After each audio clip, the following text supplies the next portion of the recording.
নমস্কার, আমার রেসিপি হাউসে সকলকে স্বাগত জানাই। আপনারা সকলেই আমার পাশে থাকবেন।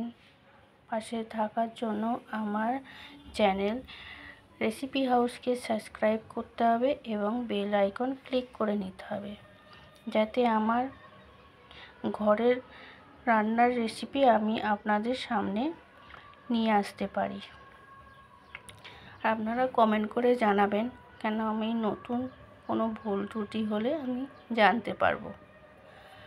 দেখলেনই সব গুছিয়ে নিয়েছি। আজকে আমি সয়াবিন আলুর তরকারি আর করলা আলু ভাজা করব। দিয়ে করলাটা অল্প করে নুন মাখিয়ে নিলাম, সয়াবিনটা ভালো করে ধুয়ে নিয়েছি। কড়াই তেলও গরম হয়ে গেছে। হওয়ার পর অল্প জিরে তেজপাতা দিয়ে দিয়েছি ফোড়ন, তার মধ্যে পেঁয়াজটা দিয়ে দিলাম, দিয়ে অল্প একটু নুন দিয়ে দেবো, যাতে পেঁয়াজটা তাড়াতাড়ি নরম হয়ে ভাজা হয়ে যায়। পেঁয়াজটা ভাজা হয়ে গেছে মোটামুটি। সয়াবিনের আলুগুলো দিয়ে নাড়াচাড়া করে ভালো করে একটু ভেজে নেব।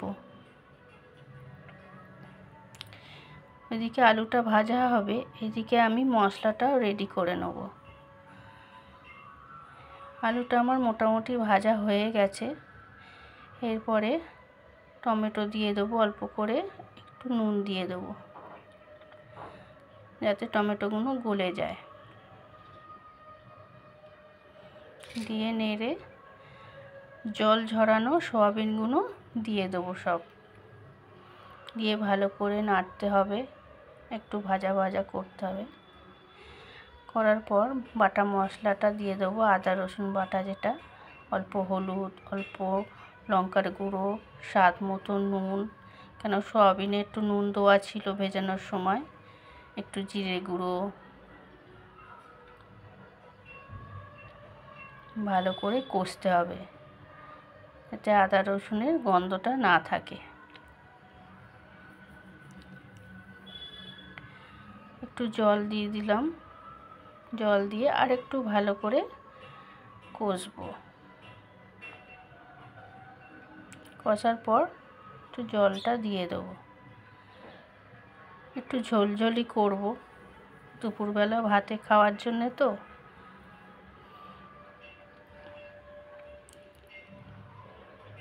আর নামানোর পর সয়াবিন অল্প একটু জল টেনেও নেয়, ঢাকা দিয়ে রাখবো আর একটুর জন্য। ঢাকাটা খুলে নাড়াচাড়া করে আলুটা গলে গেছে, তাহলেই আমার সয়াবিন রেডি হয়ে গেছে। এদিকে কড়া বসিয়েছি, একটু তেল দিয়েছি, তেল গরম হয়ে গেলে করলাগুলো দিয়ে দেব, একটা লঙ্কাও দিয়ে দেব, অল্প একটু হলুদ দিয়ে অল্প নাড়াচাড়া করে একটু নরম হলেই আলুগুলো দিয়ে দেবো। আলুগুলোর ওপর অল্প একটু নুন দেবো, কেন আলুগুলোতে তখন আমি নুন মাখাইনি।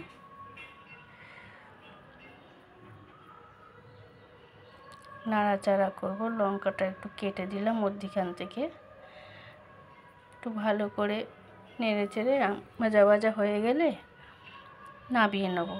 এখনকার মতন এই পর্যন্ত, আবার দেখা হবে নেক্সট ভিডিও। টাটা।